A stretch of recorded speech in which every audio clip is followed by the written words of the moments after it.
Okay. Okay, so what I really feel like participating with Camp Akili has transformed my spirit. It's been like it was actually like the beginning of the evolution of me like seeing ritual, the healing circle. I had never seen anything like that. I know.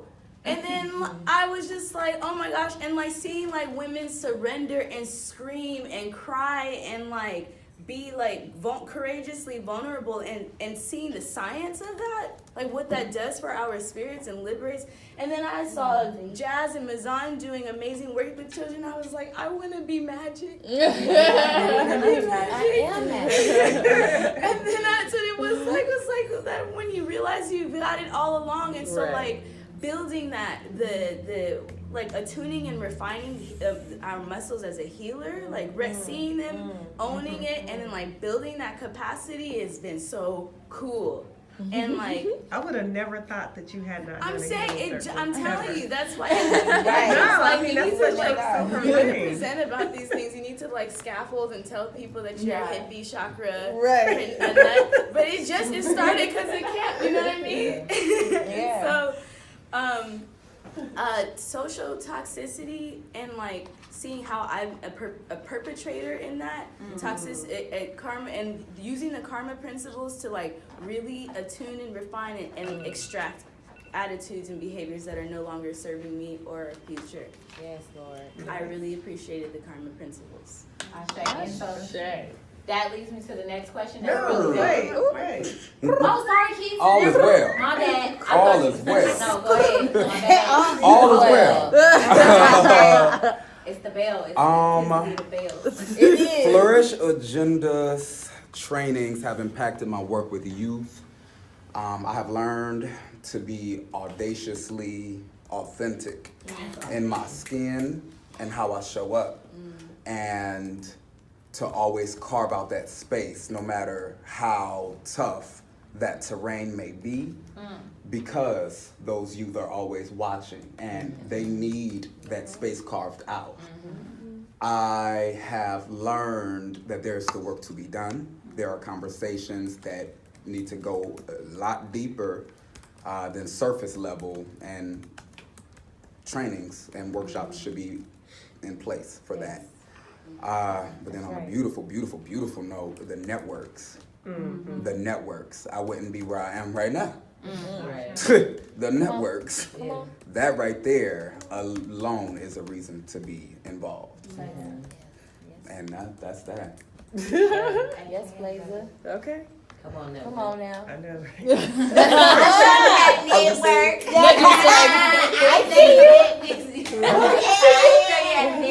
Okay, where's that from? What's your network? I'll show you. Child, y'all know I've been stuck on lemonade since lemonade came That's out.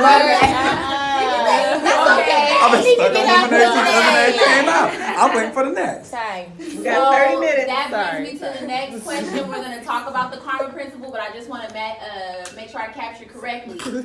What's been impactful for you about working with Flourish Agenda?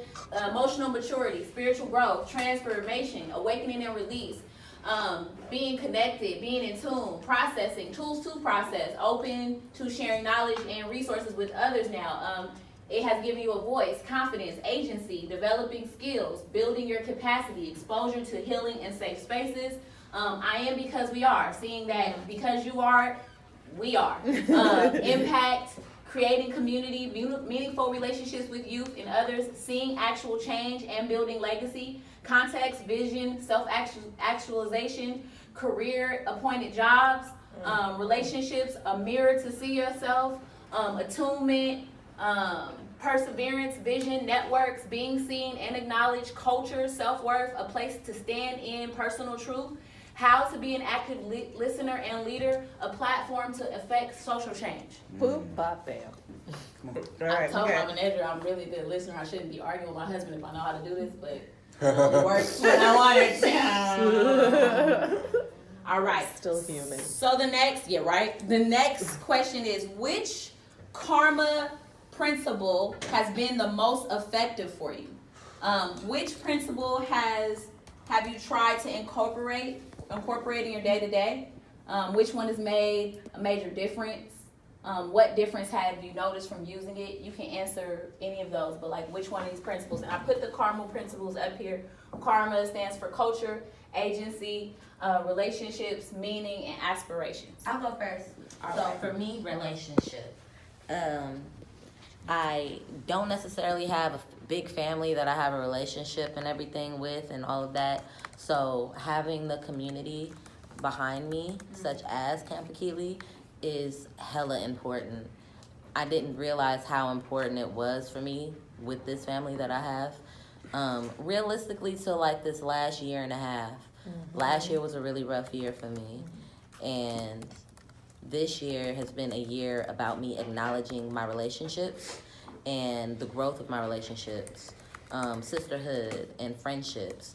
This last couple months, I'm always saying how grateful for my friends I am. I've never said that before this year. I never was like always saying, oh, I love my friends, I'm so grateful, oh my God. No, this year I've been able to, even when it's not even when it comes to like money or anything like that, it's really just relationship. It's not about, you know, being able to call somebody and be like, hey, can I hold $20? Nah. Me being able to say and feel comfortable enough to call this person and say, hey, I'm in a bad way right now. I got $4 on my account.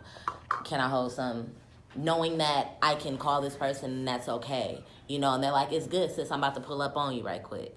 And there's no judgment. There's no questions. There's no, you know, oh, well, well, I know that you was smoking, or I know that you went to go eat Ethiopian food, or I know that you went to go. It's not no question about it, you know. So it makes me the karma principle has made me comfortable to be able to be myself in my community and build relationships that will be forever lasting.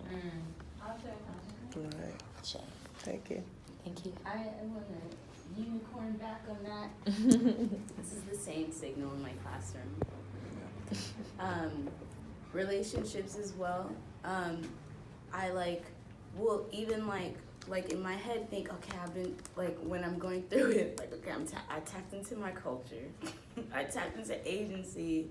Like I will like look at what's missing, and for me it is consistently the relationship part that I will try to do the things on my own, and I'll realize, damn, I haven't tapped in with anyone in my community about this, and the power of community therapy is real and profound, and I think actually the ticket to liberation from colonization, from it's the ticket to decolonizing. It's in each other and liberating our imaginations and our relationships and our efforts. Shay. All right, you beat the timer, girl. You better go. Which karma principle has been the most effective for you? Which karma principle have you tried to incorporate most frequently? Which has made a major difference? What differences have you noticed from the karma principle? I'll go ahead and start the timer myself and start with agency. Agency for me this year has really popped up in a way because I feel like it was the one that I ran from the most and didn't realize that was something I was running from, just kind of like not taking agency and just even like my mental state, or just like, you know, in my relationships or just in all areas in my life. So agency for me has been important and just influential for me because I've learned how to really kind of take the reign in my purpose and be confident in myself to do that.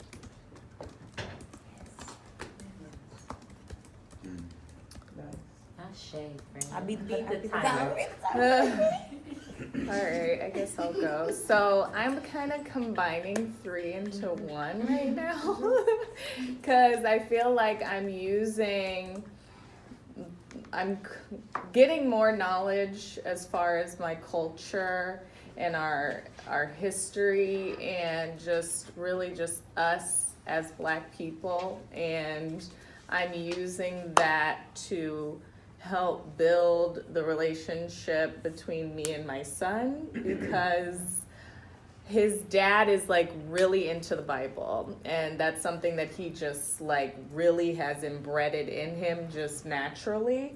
And I'm not necessarily that person, and I'm just very spiritual, but I wasn't really making the effort to really embed what I was believing into him. And so I've introduced like meditation to him, and he just really received it so well and like really likes it and just thinks that it's like the coolest thing ever.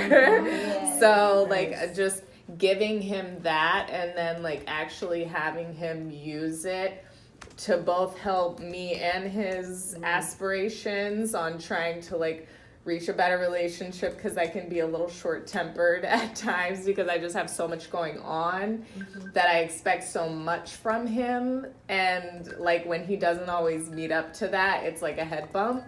So the meditation and the spirituality has really helped, because you know, he's asked me questions like, well, you know, is God this, you know? But to me, I was like, well, I believe that there's more than one God. And so what exactly are you trying to like get to? And then I can give you my perspective of that situation, you know? And I was like, although your father does believe this, and that's totally fine too, you know, like we can believe in different things, and it's up to you to figure out what you want to believe. And so I just feel like that's really helped in all of those areas. Yeah. Ashe. I'm going to also say culture, because I feel as though there is an erasure when it comes to same-gender loving people. When it comes to the culture, we focus on very heteronormative aspects of the diaspora. When it should be opened up. In my research over this last year, I'm learning that homosexuals, male and female, are the gatekeepers of the spiritual. Those are the things that we lose and this is very spiritual work we're talking about. So that can take a deeper dive into Deeper dive now. Come on. you know, what it means to be of color. I love you, right? Everybody's like, Everyone's I'm gonna follow that. Culture. I'm gonna say culture too. I think that karma, real quick, I think it's a domino effect. You pick one, you end up doing the others. Oh. Like Yeah, that's what I'm looking at right now. Like I'm like, not even on what purpose. it was. Not on purpose. You can be like, I'm only gonna do relationships. Well, by making that relationship, you got agency, and there's meaning to that, and you're fulfilling an aspiration within your culture. Like what? That's it. But karma. That piece. But culture Write that for down. sure. I work in a space where it's predominantly Asian or white, or half Asian, half white. I work in an after-school program of 200 kids. There's only 3 black kids out of the 200. 2 are younger, one's a little older. And I've been working with the older boy a lot. And balancing, like, it's a Chinese immersion school. And like, he's getting this amazing opportunity, but he has constant stereotypes being pushed at him. He's been told like, oh, well, he acts like a thug. Yes, children are saying this. He's gonna go to jail anyways, stuff like that. And my purpose there is to show him that he can still hold his culture while being around this toxic surrounding society. And holding that culture there for him has kept me at this job and kept me pushing. The other day this how shows that it works. The other day he was like, yeah, honestly, Miss Evan, I talk back to my like school day teachers. And I was like, well, do you talk back to me? And he was like, no. And I was like, well, why not? He's like, because you look like me and you respect me. That's real. And that's all it takes sometimes. So culture. I heard that. I'm sorry, I keep changing the thing because I don't know which one I'm with yet. But I kind of had the alarm was a little too harsh, you know. So I was looking for something soft. I think I found it. So it's the ripple now. So look out for a new sound. This is just gentle, gentle push.